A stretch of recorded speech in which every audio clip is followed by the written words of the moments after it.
Mabuhay! Hello!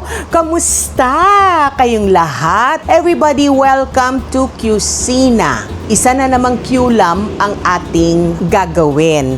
Ito ay ang steamed fish. Pero ito, kinuha ko sa isang Thai recipe. Napakasimple ng recipe dahil madalas pag sinabing steamed fish, Chinese, ang gagawin natin dito ay Thai. Mura lang ang ingredients at napakadaling gawin. Siyempre, dahil Thai, meron tayong ingredient na tanglad na pinipiko, green lemon o dayap, meron tayong patis, meron tayong wansoy, sugar, chicken, or fish broth, kung anong meron kayo, garlic, etong red chilies, at syempre yung dulo o yung root ng wansoy.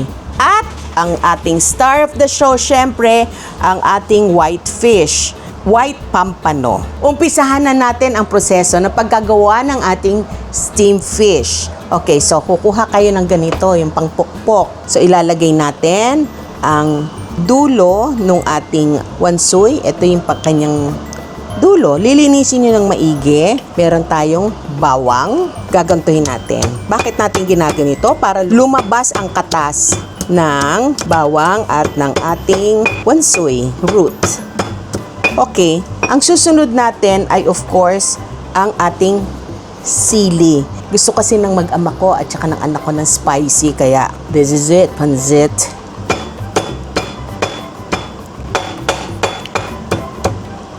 So, parang ganito yung iniisip natin, yung parang ganito, oh. Okay? So, amoy na bawang at saka yung ating ugat ng ating wansoy. Lalagyan natin ito ngayon ng ating salt element kung hindi patis. Lalagyan natin siya, idadilute natin ng kaunti ng ating broth, chicken broth, fish broth. And syempre, para maging maayos yung ating sauce, lalagyan natin ito ng kaunting green lemon or dayap. Kinokontra natin yung alat. Bakit tayo naglalagay ng ganito? Para syempre, pag nag-aano tayo ng seafood, minsan kahit fresh yung ating isda, ayaw natin ng malansa. At dahil meron na tayong element ng alat at saka ng asim, ka-counteract natin ng tamis. So, na-imagine na ninyo, maglalaro yung tamis, yung alat, at yung asim. At yung anghang pala. So, lalagyan natin siya ng sugar. Okay?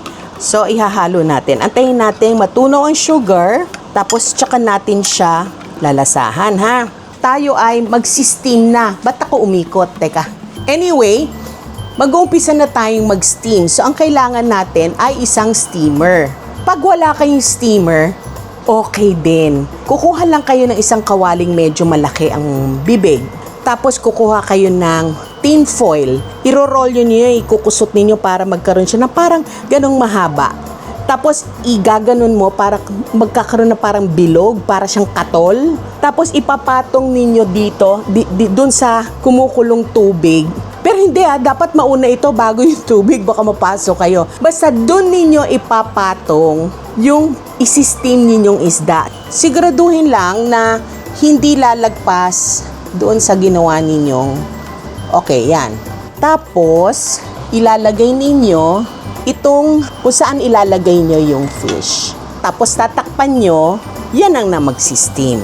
Pero dahil meron tayong steamer, gagamitin ko yung steamer namin. But don't let it stop you from doing this just because wala kayong steamer. Sinindihan ko to, dito natin isi-steam ang ating fish. Para hindi siya dumikit dito, lalagay natin yung ating pinipi na tanglad. Diyan natin siya pahihigain. So, ang purpose niyan para hindi dumikit at para magkaroon ng ibang level of lasa yung ating fish. Diyan natin ipapatong itong ating fish.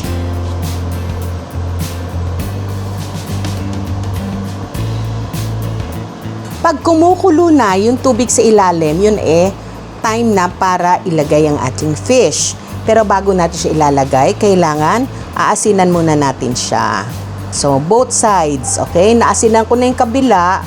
Alalay lang dahil tandaan ninyo, di ba? Meron tayong patis na nilagay sa kanyang sauce. So, madaling magdagdag, kesya magbawas.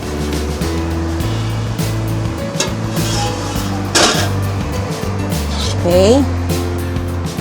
And then, isi-steam natin ito for around mga 5 to 7 minutes. Depende sa kapal ng fish. Kung kayo gagamit, let's say, ng ibang fish, let's say fish fillet, mas less, siguro mga 5 minutes. But since ito, medyo may kalakihan ng ating fish, may buto pa, so maybe around 7. I-half cook nyo lang siya kasi ilalagay pa natin itong ating sauce over the fish. So, bakit natin inuna yung fish?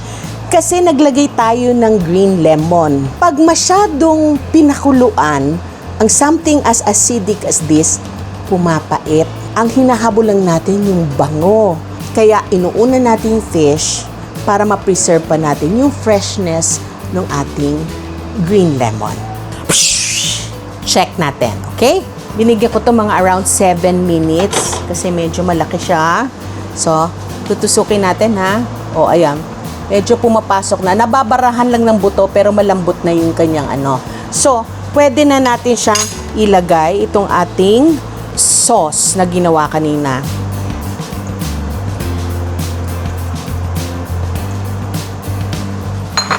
At isasara natin for another 5 to 7 minutes. Depende again. Tutusukin natin, ha? And after 7 minutes, eto na. Okay, titikman na natin siya. So, yung katas ng isda, sumama na doon sa ating soup.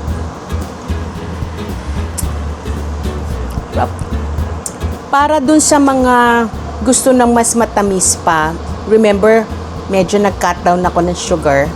Pwede nyo pa i-push ang sugar nito. Tayin na natin. Ihakain na natin ito kay tatay. And that is our steamed fish. Pero syempre, pupush pa natin ang arte-arte. We will put, malinis ang kamay ko ha, our wansoy leaves. We can top it off with our green lemon.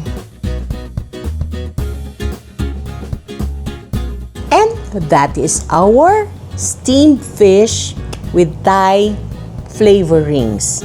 Ordinary fish with lots and lots of wonderful ingredients will become a special meal for your loved ones. Kung gusto nyo i-push ito, pwede ninyong ipares ito ng bagoong rice or simply kung ako, mas gusto ko ang plain steamed rice, mas healthy at para hindi matakpan yung lasa ng fish. So, if you want to make your ordinary dishes, make it more extraordinary by using extraordinary ingredients, mangyari lamang na mag-tune in dito sa ating channel, Cez Quesada Cucina, for more recipes. Please subscribe, like, comment, share para mas marami pa tayong members dito sa atin, lumaki ang ating community. Because remember, stupidity is something that's so important nowadays na napakahirap ng buhay. Ikaw, ako, sila, tayong lahat ay magkakaroon ng dating kahit wala tayong masyadong datong. So again, till next time, bye! Pack up! Day, tawag mo na si tatay, kakain na.